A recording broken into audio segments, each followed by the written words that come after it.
Assalamualaikum warahmatullahi wabarakatuh. Apa kabar hari ini?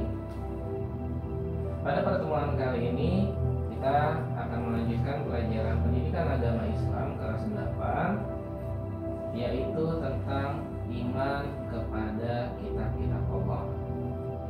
Ya, jika kemarin kita sudah mempelajari sholat dan lain sebagainya, sekarang kita akan mempelajari rukun iman yang ketiga, yaitu adalah iman kepada kitab-kitab Allah. Lalu apa sebenarnya pengertian dari beriman kepada kitab-kitab Allah?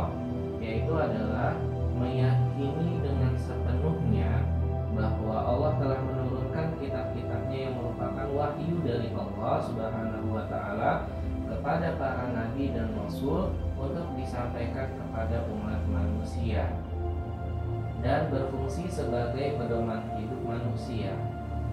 Ya. Jadi iman kepada kitab-kitab Allah itu merupakan keyakinan kita dengan sepenuh hati bahwa kitab-kitab tersebut Allah turunkan kepada para nabi sehingga kita wajib untuk mengimaninya. Kemudian apa saja kitab-kitab suci yang Allah turunkan dan kita yakini keberadaannya? Yang pertama, Allah telah menurunkan kitab Zabur kepada Nabi Daud alaihi salam. Kemudian ada lagi kitab Taurat yang Allah turunkan kepada Nabi Musa alaihi salam. Yang ketiga, ada kitab Injil yang Allah turunkan kepada Nabi Isa alaihi salam.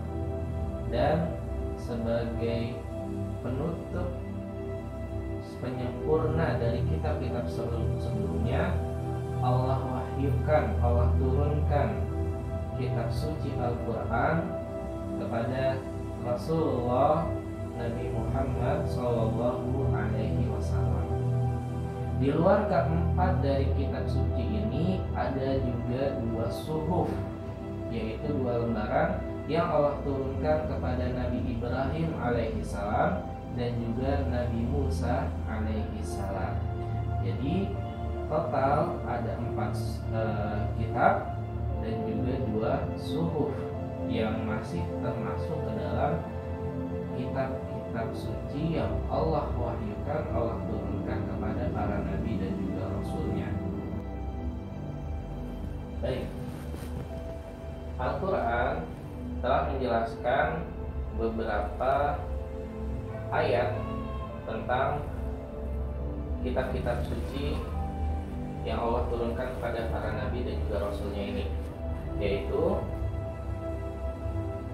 A'udzubillahi minasyaitonirrajim wa ataina Dawuda zabura, yang artinya adalah dan kami berikan kepada Daud kitab Zabur.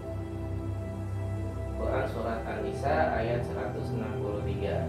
Yang kedua, nazzala 'alaikal kitaba bil haqqi musaddiqan lima baina yadayhi wa anzala at-taurata wal injil, yang artinya dia Allah menurunkan Alkitab yaitu Al-Quran kepadamu dengan sebenarnya, membenarkan kitab-kitab yang telah diturunkan sebelumnya dan menurunkan Taurat dan Injil. Surat Ali Imran ayat 3. Dan yang terakhir Allah jelaskan inna hadza lafis suhufil ula suhufi Ibrahim wa Musa, yang artinya sesungguhnya ini benar-benar terdapat dalam suhuf-suhuf yang terdahulu, yaitu suhuf Ibrahim dan suhuf Musa. Surat Al-A'la ayat 18 sampai 19. Melalui penjelasan Al-Quran inilah kita bisa memahami, mengetahui nama-nama kitab yang Allah turunkan kepada para nabi dan juga rasulnya. Dan kita wajib mengimani, meyakini semua kitab yang Allah turunkan. Tapi pertanyaannya, bagaimana kalau kita menemukan kitab-kitab Taurat, Injil, dan juga Zabur pada zaman sekarang ini, maka yang ada pada zaman sekarang ini, contohnya Injil, itu bukan merupakan Injil yang Allah turunkan kepada Nabi Isa. Taurat dan juga Zabur demikian juga, isinya sudah bukan lagi seperti yang Allah turunkan kepada Nabi Musa dan juga Nabi Daud. Sehingga yang kita imani, kitab Injil, kitab Zabur, dan juga kitab Taurat adalah yang Allah turunkan, bukan kitab Zabur, Taurat, ataupun Injil yang ada sekarang. Tapi yang kita yakini keberadaannya saja, ya, bahwa Allah telah menurunkan kitab-kitab tersebut kepada para nabi untuk memberikan pedoman pada para umatnya. Nah, Al-Quran sebagai mukjizat dari Nabi Muhammad SAW ini merupakan mukjizat yang Allah turunkan hingga akhir zaman, sehingga masa berlakunya adalah dari zaman Rasulullah sampai nanti hari akhir. Ya, ini adalah pedoman yang kita pegang, pedoman hidup yang kita jalani, karena di dalam Al-Quran banyak sekali hukum-hukum, kemudian kisah-kisah yang bisa kita jadikan pelajaran untuk kehidupan kita, baik sekarang ataupun di masa yang akan datang. Karena Al-Quran ini dalam bahasa Arab, arti secara bahasa adalah bacaan atau sesuatu yang dibaca berulang-ulang.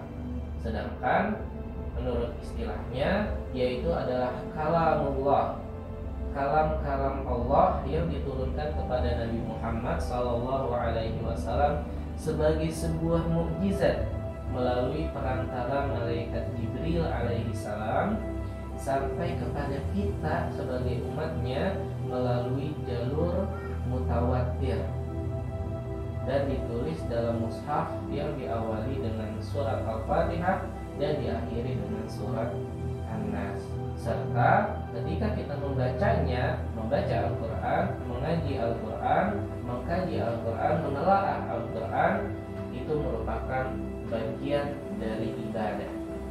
Setiap ayat, setiap kata, bahkan setiap huruf yang kita bunyikan dari dalam mushaf Al-Quran itu memiliki pahalanya tersendiri.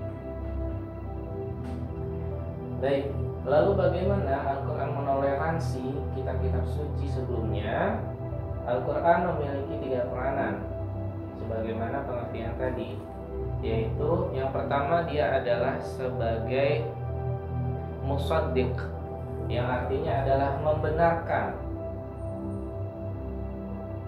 Apa maksudnya? Yaitu adalah membenarkan bahwa kitab-kitab suci terdahulu, Taurat, Zabur, Injil, dan juga Suhuf Ibrahim dan Suhuf Musa tersebut merupakan wahyu dari Allah Subhanahu wa Ta'ala kepada para nabi.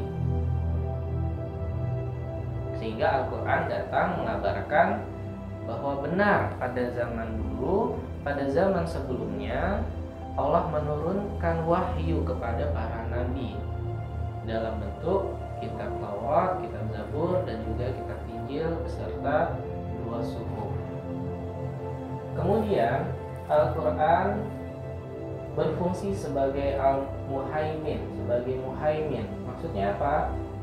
Yaitu untuk mengetahui bagian mana di dalam kitab suci sebelumnya yang merupakan benar, itu adalah wahyu Allah, dan bagian mana yang bukan merupakan wahyu Allah.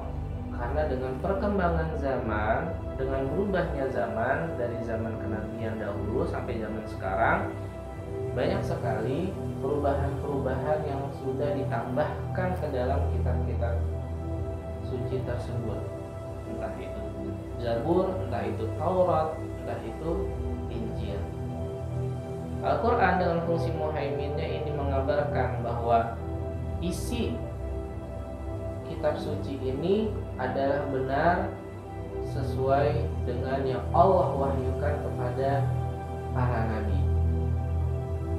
Allah juga memberikan kabar melalui Al-Quran bahwa ini bukan merupakan isi dari Taurat, Zabur maupun Injil. Ya, sehingga dengan fungsi muhaimin ini Al-Quran mengabarkan bahwa tidak semua isi kitab-kitab terdahulu yang mungkin sekarang ada, yang mungkin sekarang masih eksis, itu isinya masih asli. Ya. Kemudian yang ketiga, Al-Quran juga berfungsi sebagai nasikh, yang artinya adalah menghapus.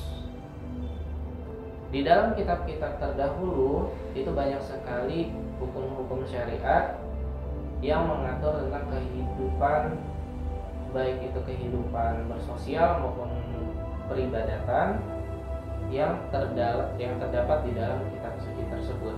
Tapi dengan diturunkannya Al-Quran, Allah wahyukan kepada Nabi Muhammad, maka hukum-hukum tersebut terhapus, yang sudah tidak sesuai lagi dengan ajaran agama Islam, maka Allah hapuskan, digantikan dengan yang baru. Tetapi hukum-hukum yang masih berlaku atau tidak dihapuskan di dalam Al-Quran, maka itu menjadi bagian dari ajaran agama Islam saat ini.